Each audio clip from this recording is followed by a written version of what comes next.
What's up, tech fans? Kevin here on Tech Tomorrow, just bringing you guys really more of a quick PSA video. I was originally planning on giving you guys a benchmark vid for Batman Arkham Knight, which did get released today. However, in case you haven't heard, not exactly a good thing to do right now because the PC port of this game is atrocious.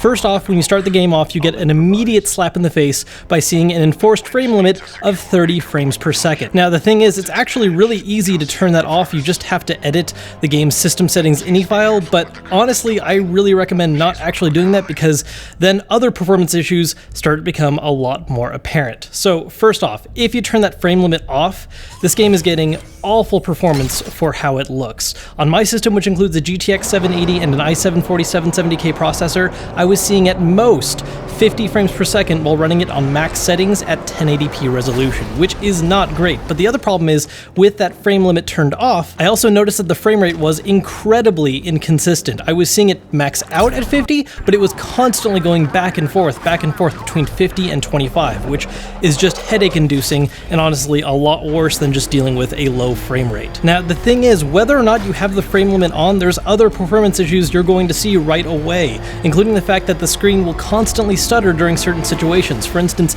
getting in or out of the Batmobile will make everything stop for a moment and completely mess with the experience. And the final cherry on top, there are a lot of textures in the game that simply look awful and just don't appear to be loading correctly at all. Now, according to a lot of people that are playing the game on consoles, they are experiencing zero issues, so this is clearly a sign of the fact that it's just a problem with the port job for the PC version, which Warner Brothers has admitted they actually outsourced the job for that, which really just cements in a trend that we've been seeing with WB Games in that they really just don't give a shit about PC ports. I mean, just looking at the PC launch of Mortal Kombat X earlier this year, which was abysmal, and even looking at the other Batman games, Batman Arkham Origins was unplayable for the first couple weeks after launch, and Arkham City, while it still didn't get released on the same day as consoles and had a little more time to be developed, still launched with a lot of issues that needed fixing. And the real shame is, it seems like the really only huge downside of this game so far is the fact that the port job was done so terribly.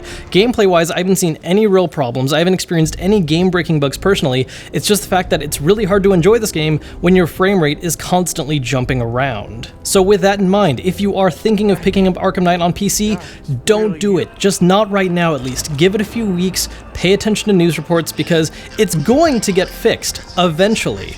But it's just not worth paying money right now if it's not going to work. And if you did happen to already pick the game up and pick it up on Steam, now is a very good time to remember that Steam does now have their refund policy in effect, so if you haven't played the game too much yet, get your refund now, because it's just not worth playing if it's not a properly polished product yet, you know?